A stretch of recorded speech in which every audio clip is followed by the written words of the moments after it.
Hello everyone and welcome to Affinity Designer. In this tutorial I will show you option lock children. So first of all, what is a children layer? Children layer is in Affinity programs is basically when you nest some of your layers to one layer.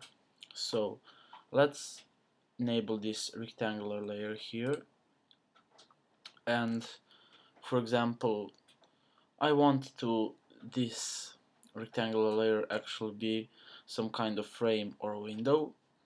And how to nest layers to rectangular layer. Select your layers you want to nest and then just click and hold till you get this blue mark here, and then just release your mouse.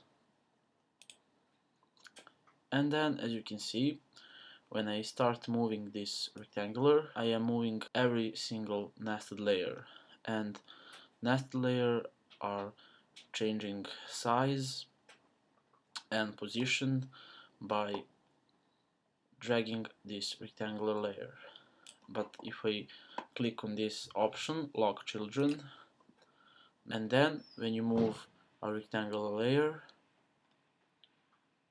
you're only moving that layer and nested layers stay in the default position.